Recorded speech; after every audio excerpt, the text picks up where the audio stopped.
আজকের ভিডিওর বিষয়, হে আল্লাহ আমাকে সাহায্য করুন। এই দোয়া বদলে দিল সব। আসসালামু আলাইকুম রহমতুল্লাহি ওয়া বারাকাতুহু। প্রিয় বন্ধুগণ, কখনো কি এমন হয়েছে চারিদিকে মানুষ আছে কিন্তু সাহায্য করার কেউ নেই? রাতের অন্ধকারে আপনি চুপচাপ কেঁদেছেন আর শুধু একটা কথাই বলেছেন, হে আল্লাহ আমাকে সাহায্য করুন।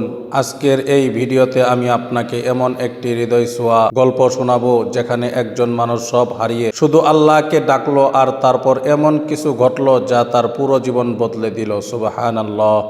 তাই ভিডিওটি শেষ পর্যন্ত দেখুন, কারণ শেষে আমি এমন একটি দোয়া শেয়ার করব যা রাসূল সাল্লাল্লাহু আলাইহি সাল্লাম বিপদের সময় পড়তেন। ঢাকার এক ছোট্ট এলাকায় থাকতো একজন যুবক, নাম তার সজীব।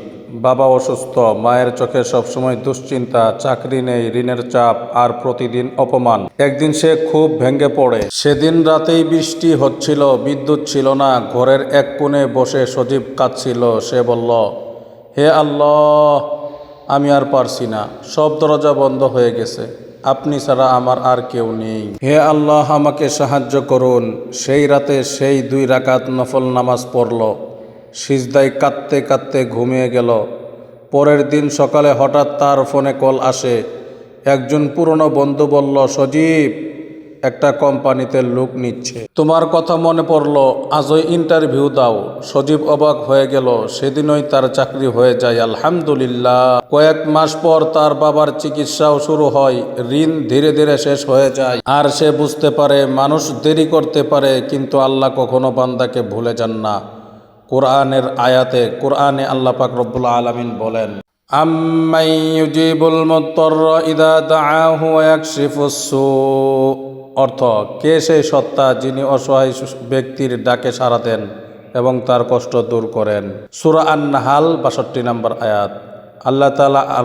আল্লাহ তাআলা পবিত্র কোরআনে আরো বলেন, ওয়ামান ইয়াতাওয়াক্কাল আলাল্লাহি ফাহুয়া হাসবুহ। যে ব্যক্তি আল্লাহর উপর ভরসা করে আল্লাহই তার জন্য যথেষ্ট। সূরা আত-তালাক ৩ নম্বর আয়াত।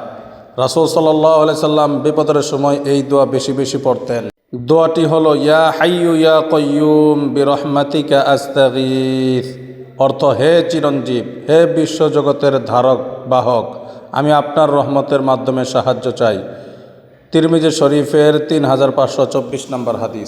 রাসূল সাল্লাল্লাহু আলাইহি ওয়াসাল্লাম বলেছেন, আল্লাহ বলেন, আমি আমার বান্দার ধারণা অনুযায়ী তার সাথে আচরণ করি। সহিহ বুখারী 7405 নম্বর হাদিস।